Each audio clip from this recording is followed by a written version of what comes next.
Hello everyone, সবাই কেমন আছো?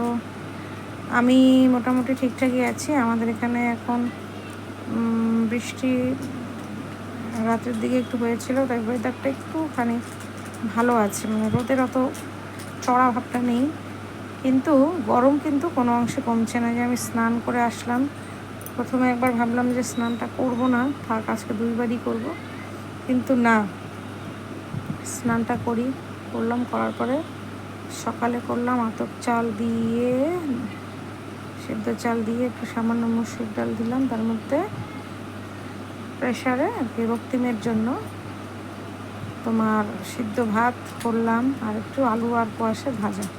আজকে ঘরে কোনো সবজি ছিল না বন্ধুরা, শুধু আলু, পেঁয়াজ, কাঁকরোল আর এতটুকু সাইজের ছোট্ট একটা কোয়াশ ছিল, তো ওটা দিয়ে আমাকে চালাতে হবে, বুঝতেই পারছো। আমাদের তো সামর্থ্য সেরকম নেই, সেজন্য যেটা হয় সেটা দিয়েই আমাকে চালাতে হয়। আর এই যে হাতের দাগগুলো দেখতে পাচ্ছ, দাগগুলো হচ্ছে রান্না করার সময় আমাদের ছিটা লেগে গেছে,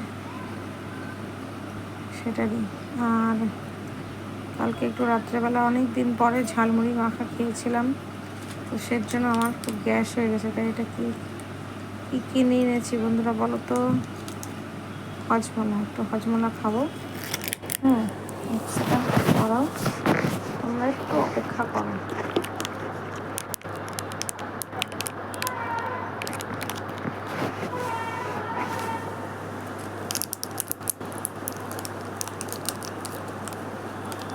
এই যে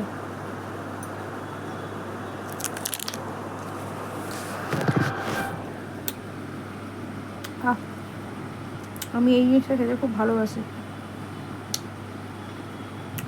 তো হাজব্যান্ডকে বলেছিলাম ফুচকা আনতে, কিন্তু ফুচকা আনিনি। কালকে ছিল ফাদার্স ডে,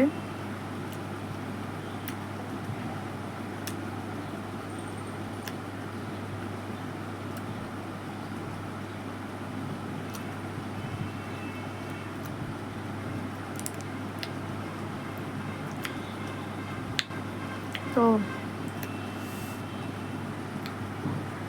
ফাদার্স ডে উপলক্ষে রক্তিম একটা চিঠি লিখেছে ওর বাবাকে।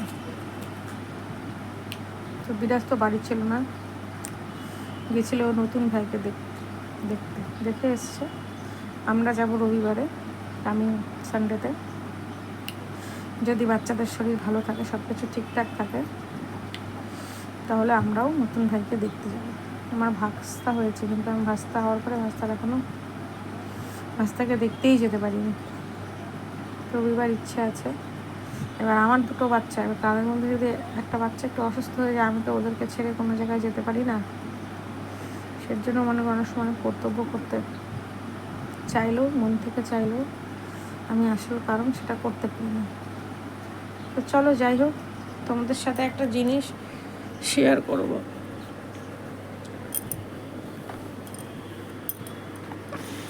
রক্তিম,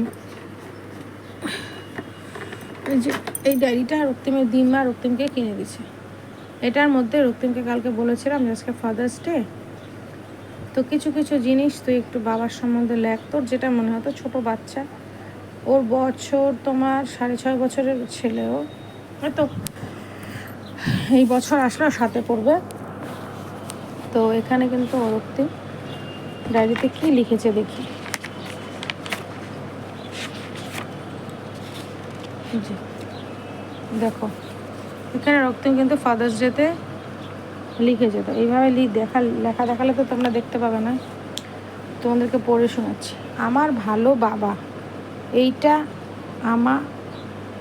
এইটা আমি তোমার জন্য লিখলাম। আমার ভালো বাবা, তুমি আমাকে অনেক হেল্প করো।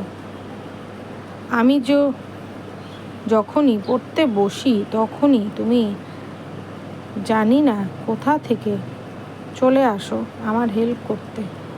এই চিঠিটা তোমার জন্য লিখলাম, আশা করি তোমার এই চিঠিটা পেয়ে ভালো লাগবে। Happy father's day, I love you my বাবা। তো এটা রক্তিম কিন্তু ওর ডায়েরিতে লিখেছে। ওর একটা ডায়েরি হয়েছে। এখানে দেখো ও অনেক কথা এখানে লিখেছে। কোনো দিন যদি সময় সুযোগ হয় সেগুলো তোমাদেরকে পড়ার আমি পড়ে দেখিয়ে দেবো। আর আজকে যদি বেশি পড়তে যাই তাহলে ভিডিওটা কিন্তু অনেক লম্বা হয়ে যাবে। তো কেমন লাগলো একটা ছেলের বাবাকে দেখা চিঠি, তোমরা কিন্তু একটু জানাবে আমাকে কমেন্টে। আর ভিডিওটা ভালো লাগলে তোমরা লাইক, কমেন্ট, শেয়ার এবং আমার চ্যানেলটাকে অবশ্যই সাবস্ক্রাইব করে দেবে। আর যারা নতুন দেখছো তারা সাবস্ক্রাইব করবে, আমার পাশে থাকবে এবং আমিও তোমাদের পাশে থাকবো। টাটা, দেখা হবে অন্য একটি ভিডিওতে।